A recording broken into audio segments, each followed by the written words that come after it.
going on. It's a protest vote. Right. Yeah, it's a protest vote, the same as Brexit was a protest vote. The fact that they're angry about immigration is because they're hearing on the news all of the time about loads of people flooding in here. This is net migration, the difference, as you all know by now, between people arriving and leaving the UK. For years, it bumped along the bottom here. I say the bottom, 200 to 300,000 was still quite controversial. But look how it soared since we completed Brexit, almost touching 1 million at its peak, before then falling slightly. In the week that Keir Starmer came out as Enoch Powell on steroids, I spoke to Nick Ferrari about immigration.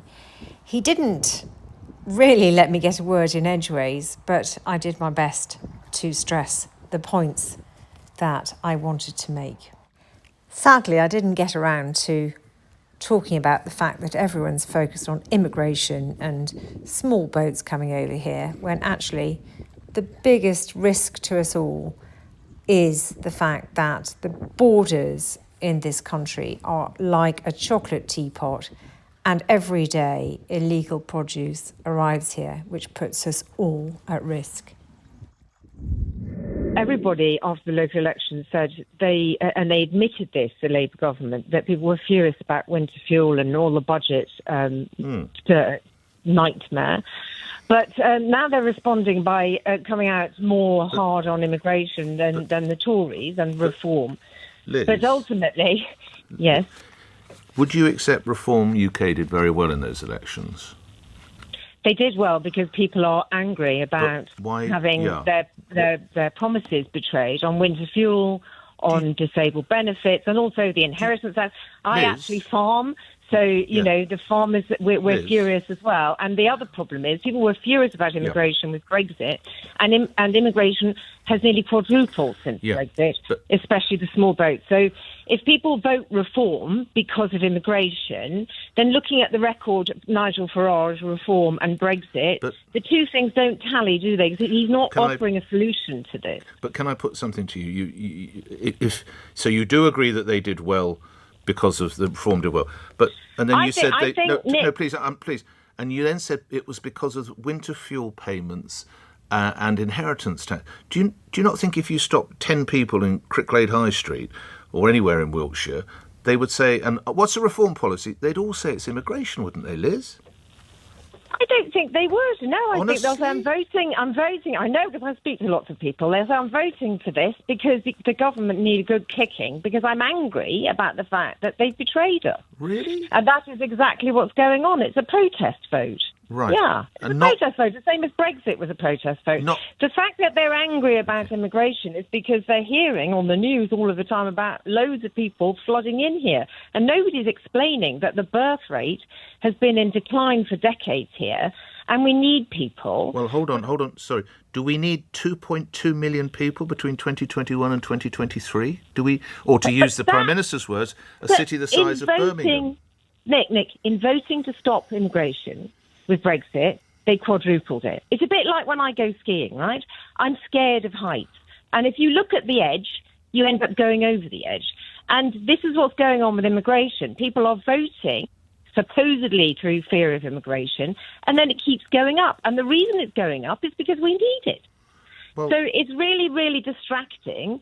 And ultimately, who is going to run the hospitals and the care homes? Well, what about hold on. Okay, Liz. What about the 9 million people who are economically inactive? Now, some of whom are... Hold on, please. So that's 9 million. Now, some of those will have genuine issues, of course.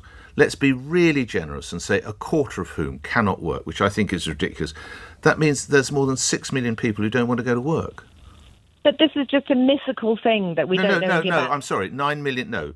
9 million unemployed is not mythical. Nick, it's Office of National Statistics. Nick, you're not letting me speak. For our farmers, they have to pay visa applications every 9 months.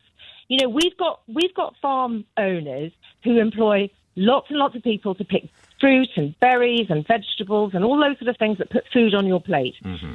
They cannot get British people to do that. They have to pay visas for every 9 months to extend those. But and why do you suppose they won't pick the fruit? let me just finish. Well, then they have given a license to Indian corporations to set up farms or whatever here to bring in people for 3 years, and they'll be cheaper because they won't have to pay national insurance. That is what the issue is here. Okay, why do you suppose the locals won't pick the fruit? Because we have a declining birth rate, Nick. No. Sorry.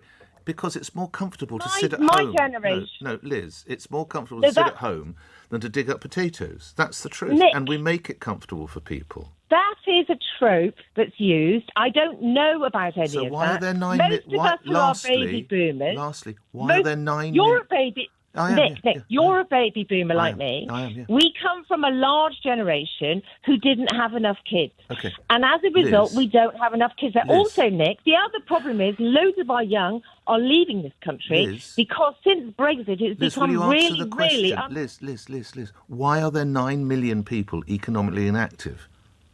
Because it's too comfortable. People are caring for relatives. All right. 9 million, okay? Let's say a quarter have real issues. That's 6 million people who are all caring for relatives, Liz. Look after yourselves. Thank you. Immigration soared after Brexit because we left the Dublin Convention, which meant we can't send asylum seekers back to the first country they arrived in. But also, that's the small part of the immigration soared because we adopted the Australian point system. We believe it's in the interest of Britain to have an Australian-style point system for immigration so we can make sure that those that come to Britain have got skills to bring that we need, haven't got criminal records, and bring with them their own health insurance. And we cannot do that, and we cannot control the numbers or our borders as members of the European Union.